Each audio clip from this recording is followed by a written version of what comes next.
Township ಸರ್ವೆಗೆ ತೆರಳಿದ ಅಧಿಕಾರಿಗಳಿಗೆ ಪೊರಕೇಟ್ ವಿಚಾರದ ಬಗ್ಗೆನೂ ಕೂಡ ಮಾತನಾಡಿದರು. ಡಿ ಕೆ ಶಿವಕುಮಾರ್ ಅವರು ತೀವ್ರ ಅಸಮಾಧಾನ ವ್ಯಕ್ತಪಡಿಸಿದ್ದಾರೆ ಆ ವಿಚಾರವಾಗಿ.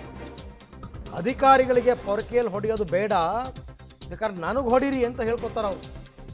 ಬೇಕಾದ್ರೆ ನನಗೆ ಪೊರಕೆನಲ್ಲಿ ಹೊಡೀರಿ, ನಮ್ಮ ಅಧಿಕಾರಿಗಳನ್ನ ಯಾಕೆ ಹೊಡಿತೀರಾ? ಆ ತಪ್ಪು ಮಾಡಿದರೆ ನನಗೆ ಪೊರಕೆನಲ್ಲಿ ಹೊಡಿಲಿ, ನಾನು ಏನು ತಪ್ಪು ಮಾಡಿದ್ದೀನಿ ಅಂತ ಕೇಳ್ತಾ ಇದ್ದಾರೆ. ಅಧಿಕಾರಿಗಳನ್ನು ದಯವಿಟ್ಟು ಟಾರ್ಗೆಟ್ ಮಾಡೋದು ಬೇಡ, ನಾವೇನು ಸರ್ಕಾರ ಏನು ಆದೇಶ ಕೊಡುತ್ತೆ ಅದರ ಪ್ರಕಾರ ಅಧಿಕಾರಿಗಳು ಕೆಲಸ ಮಾಡ್ತಾರೆ, ಅವ್ರನ್ನ ಯಾಕೆ ಹೊಡಿತೀರಾ? ಸೊ ಇದನ್ನು ಹೇಳಿರ್ತಕ್ಕಂಥದ್ದು. ಆಮೇಲೆ ಟೌನ್ಶಿಪ್ಪನ್ನು ನಾವು ಯೋಜನೆ ಕೈ ಬಿಡಲ್ಲ, ಮಾಡೇ ಮಾಡ್ತೀವಿ ಮುಂದಿನ ದಿನಗಳಲ್ಲಿ ಅಂತಕ್ಕಂಥದ್ದನ್ನು ಕೂಡ ಸ್ಪಷ್ಟಪಡಿಸಿದ್ದಾರೆ. ಯಾವ ನನ್ನ ತಾಯಿ ಪೊರಕೆಗೇಟು ನಮ್ಮ ಅಧಿಕಾರಿಗಳು ಹೊಡೆಯೋ ಅವಶ್ಯಕತೆ ಇಲ್ಲ. ನನಗೆ ಬೇಕಾದ್ರೆ ಹೊಡೆಯಲಿ, ನಾನು ಹೊಡೆಸ್ಕೊಳಕ್ಕೆ ರೆಡಿ ಇದ್ದೀನಿ. ನಂದೇನಾದ್ರು ತಪ್ಪಾಗಿತ್ತು, ನಾನೇನಾದ್ರು ತಪ್ಪು ಮಾಡಿದರೆ, ಅವ್ರ ಬದುಕಿಗೆ ನಾನೇನಾದ್ರು ಕೈ ಹಾಕಿದರೆ, ನಾನು ಈ ವಾಸ್ತವಾಂಶ ತಿಳಿಸ್ಬೇಕಲ್ಲ, ಇದನ್ನು ಎಲ್ಲರಿಗೂ ತಿಳಿಸ್ಬೇಕಲ್ಲ.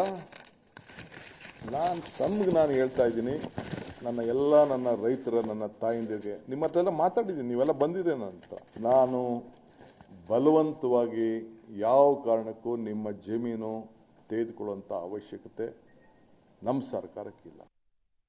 ಯಾವ ನನ್ನ ತಾಯಿ ಪೊರಕೆ.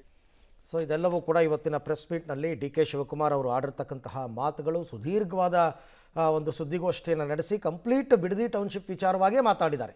ಶುರುವಾಗಿದ್ದು ಎಲ್ಲಿಂದ ಮತ್ತು ಯಾರಿಂದ, ಅಲ್ಲಿಂದ ಹಿಡಿದು ಇಲ್ಲಿ ತನಕ ಮಾತಾಡಿರ್ತಕ್ಕಂಥದ್ದು.